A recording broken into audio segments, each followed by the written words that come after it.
BFM Business, Intégral Placement, 10h midi, 100% placement. Allez, on continue de parler placement, investissement avec Stéphane Van Nuffel qui est avec nous à présent. Bonjour Stéphane. Bonjour Vincent. Co-fondateur de netinvestissement.fr que nos auditeurs téléspectateurs connaissent bien. Alors en ce milieu d'année, on va faire le bilan des tops et des flops. On le fait régulièrement avec vous. Bilan premier semestre des tops et des flops pour ce qui est des placements. On commence avec les flops et les fonds euros. Le désamour se poursuit. Pourquoi ? Parce que ça rapporte pratiquement plus rien. Alors oui, désamour. Alors dans les tops et les flops, c'est surtout ce qu'on constate. Après, je vous donnerai mon avis si vous me le demandez, mais c'est surtout ce qu'on constate dans la façon que les Français ont aujourd'hui d'aborder leur épargne. Et en effet, le fonds euro a eu, ces, on va dire, 18 derniers mois, un double effet qui a forcément éloigné les Français de l'amour qu'ils portaient au fonds euro, parce que c'est pas encore un désamour, à mon grand dame. Mais bon, ça va encore. Oui, les collègues sont encore suffisamment satisfaisantes pour que les assureurs n'aient pas à s'inquiéter. C'est qu'il y a eu deux effets. D'abord, il y a eu cette baisse du rendement qui a été importante, mais qui est logique, inéluctable. On ne va pas faire un cours de macroéconomie, on le comprend, c'est très simple. Mais donc, à partir de là, cet avantage qu'avait le contrat assurance vie de vous garantir un capital et de vous garantir un rendement, déjà, il est limité simplement à la garantie en capital. Et vous me direz, en soi, c'est déjà bien dans le contexte actuel. Oui, sauf que là-dessus, on a failli l'effet de la loi Sapin 2 qui a laissé entendre, et je dis laisser entendre parce que les Français se sont fait très peur, finalement. Mais elle est entrée en vigueur, cette loi Sapin 2. Oui, elle est votée. Mais s'il y a une crise majeure, on peut bloquer, l'assureur peut décider de bloquer pendant 2 fois 3 mois. Voilà, pendant 6 mois, les arbitrages et les rachats sur les fonds euros. Voilà, sur un certain type de support, et en particulier les fonds euros, en sachant que ça existait quelque part déjà dans la loi, que ça n'a été que renforcé, et surtout le terme de crise systémique, on part du principe que même en 2007-2008, ça n'a pas été déclenché, alors que une partie du dispositif existait déjà. Non. Pas sur cette partie assurantielle. D'accord. Bon, donc ce que je veux dire, c'est juste les gens se sont fait peur. Cette loi n'a rien à voir avec ce qui s'est passé par exemple à Chypre où le gouvernement est venu piocher dans les comptes au-dessus de 100 000 euros. Ça sera pas le cas. Bon, pour autant, clairement, on a constaté que les Français aujourd'hui, le fonds euro, en tout cas face à nous, ils nous disent trouvez-nous des alternatives. Voilà. Donc le fonds euro, petit flop de l'année parce que rendement moyen à 1,80 et puis cette incertitude par rapport à la liquidité de son propre capital en cas de crise. Bon, le livret A, le livret de développement durable, j'ose à peine vous en parler. Alors pourtant, on a depuis le début de l'année une collecte positive. La collecte est positive. Donc par rapport à 2016-2017, collecte positive, année électorale. C'est quoi, c'est 0,75%. 0,75%. Donc pourquoi pour moi c'est un flop? Pour deux choses. Un, parce que d'abord c'est un non-sens.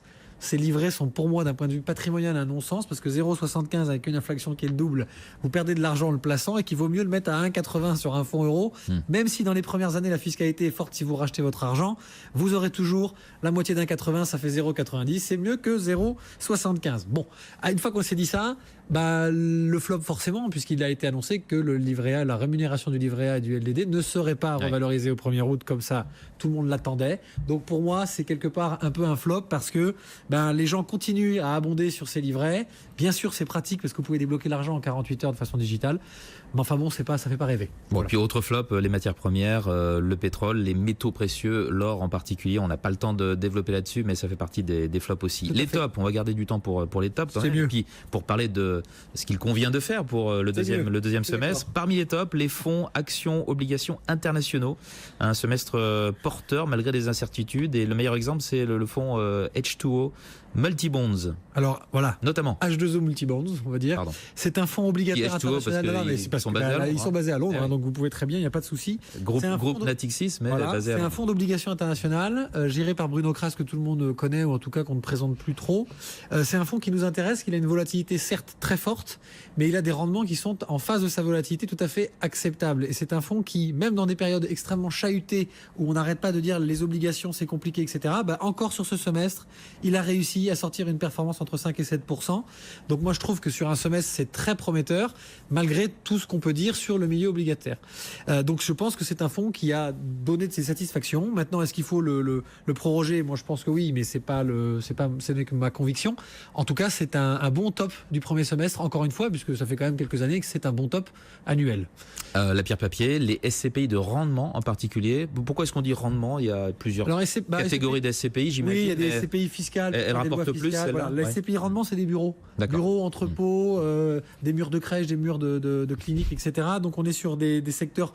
Ils mes camarades en ont parlé juste avant. Oui, on en parle régulièrement sur cette antenne. Paul en a parlé pour France SCPI. Donc moi, on a une vraie conviction sur les SCPI depuis un certain temps chez Net Investissement. Aujourd'hui, ce semestre a été très porteur. Je vous donne un exemple. Le groupe Primonial avait 2 SCPI, Primovie, Primopierre, dont les valeurs ont été revalorisées au mois de mars, si je me souviens bien, de presque 6%. La valeur de la part. Au-delà du rendement, suffisait d'acheter et on gagnait ces 6%. Alors oui, ça c'était le coût. Il suffisait d'acheter avant. Vous savez, mon cher Vincent, moi je suis conseiller en gestion de patrimoine, donc je vois toujours à long terme. Donc, je pense plutôt à mes clients qui ont sur ces 2 SCPI depuis des années 5% de rendement annuel et qui en plus cette année ont eu 6% en plus de ça se fait régulièrement des revalorisations revalorisations des SCPI. Exactement. Donc là, c'était un vrai plus pour eux. Et autre top, l'immobilier neuf, notamment dans des grandes capitales régionales comme Bordeaux avec le TGV. Tout à fait. Et puis en région parisienne, Marie en a parlé. Marie en a parlé. Bon. L'effet du dispositif Pinel, forcément, a eu des conséquences plutôt positives. Alors, qu'est-ce qu'il convient de faire sur la deuxième partie de l'année? Quels fonds favoriser? Est-ce qu'il faut continuer de jouer l'immobilier? 2 choses très rapides.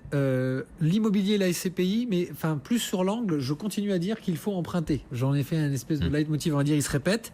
Aujourd'hui, les taux sont encore très bas. Prenez un taux, fixez un taux, puisque bien entendu l'inflation est en train de repartir doucement, on ne sait pas dans combien de temps, mais il y a un moment donné où ça remontera. Et d'avoir fixé un taux, je dis une bêtise, à 2% sur 20 ans, c'est vraiment alternatif, vous les aurez toujours, même si l'inflation est à 3% dans 5 ans.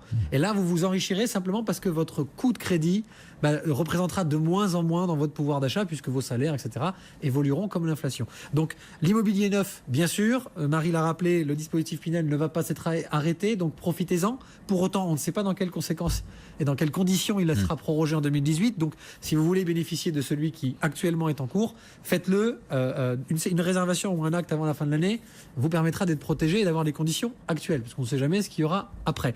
Donc fondamentalement, immobilier SCPI avec emprunt, je le conseille. Voilà. Les fonds thématiques? Et ça, c'est notre réelle conviction chez Net Investissement, de toute façon pour l'année 2017, mais encore plus maintenant. Beaucoup d'incertitudes géopolitiques, économiques, etc. sur les marchés. Donc, des fonds thématiques. La fin du soutien de la BCE qui va arriver, bien sur sûr. les marchés, on parle des États-Unis, on parle de surcoût, etc. Donc aujourd'hui, de choisir des thèmes. Alors je prends par exemple l'eau avec un fonds comme Pictet Water. Oui, ça devient un classique, ça. Voilà, les données personnelles, très intéressant. Edmond de Rothschild a sorti un fonds qui s'appelle Big Data. Edram Big Data. Voilà, Edram Big Data, c'est très important. Vous avez CPR qui a sorti un fonds Silver Edge pour le 4e âge. Oui, un classique. Oui, mais aujourd'hui. Le thème, c'est comme la santé, un Global Healthcare de JP Morgan, c'est des fonds, ils ne sont pas toujours les meilleurs, mais c'est-à-dire que ce sont des fonds qui, en alternative d'un fonds euro, en alternative d'un livret A, avec bien sûr un capital qui n'est pas garanti, mais un risque maîtrisé, si vous avez du terme devant vous, Vincent, on ne peut pas me dire que la santé, le vieillissement de la population ou l'eau ne sont pas des termes d'avenir. Les fonds thématiques et l'immobilier d'investissement. Merci beaucoup Stéphane Van Nuffel d'être passé nous voir, cofondateur de netinvestissement.fr.